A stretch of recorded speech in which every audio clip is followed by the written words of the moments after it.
Une petite équipe de bénévoles active le pas. Table, chaises. Je savais que toute ma vie, je devais répéter avec amour le déplacement des tables, que ça finirait dans une image. Et outils. Au Repair Café de Mons, on donne une nouvelle vie aux objets du quotidien.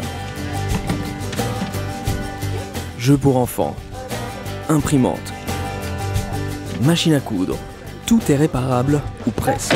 Alors nous allons voir cette réparation et on va profiter des gens et des contacts. Brigitte compte bien faire réparer sa machine à café, vieille de 2 ans. Alors, est-ce que vous êtes déjà venu au Repair Café? Non.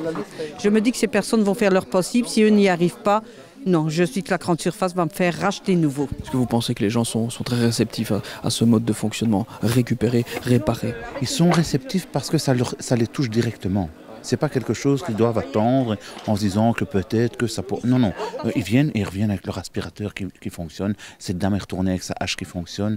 Bon, il y a des gens qui viennent pour aiguiser une chaîne de tronçonneuse parce que bon, maintenant on trouve un aiguiseur, il faut aller chez un marchand. Non, je ne veux pas dire que je prends le travail du marchand, mais les gens ont le plaisir de venir voir comment est-ce qu'on aiguise. Je vois pas ça comme ça, je vois pas ça comme de la concurrence parce que les gens qui viennent ici, c'est la plupart des fois des gens qui se disent « Oh, je le porte au Repair Café, je vais le jeter » ou qui ont déjà fait la démarche d'aller dans le magasin pour le réparer. Ils ont reçu comme réponse « Ah non, mais là, ça, on peut pas le réparer ».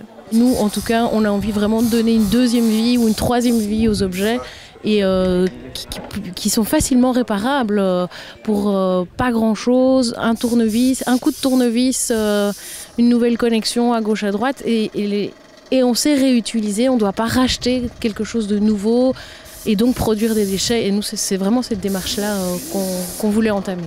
Ils sont souvent désemparés, ils ont acheté des appareils, ils viennent ici, ils ne savent pas les réparer. Évidemment, c'est pas facile parce que il faut énormément d'outillage et bon, on ne sait jamais très bien ce dont on va avoir besoin. Et j'essaie d'expliquer à des jeunes ou à des gens qui n'ont pas l'habitude comment il faut faire.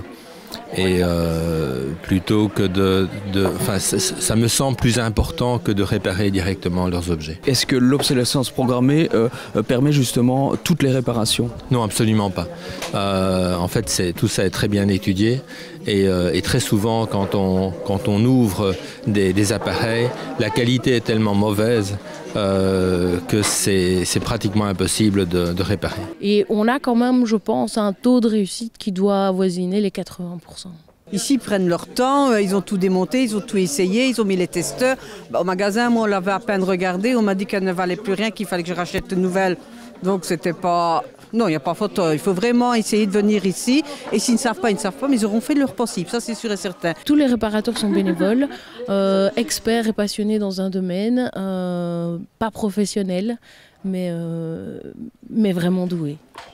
Donc il faut arrêter de vivre dans ce monde où on jette, on achète, on jette. Et un peu les industriels aussi penser que tout le monde n'a pas l'argent pour pouvoir acheter 2 ans après des choses comme ça, quoi. C'est prévu pour que les gens jettent. La société, il faut que les gens jettent pour reprendre du nouveau.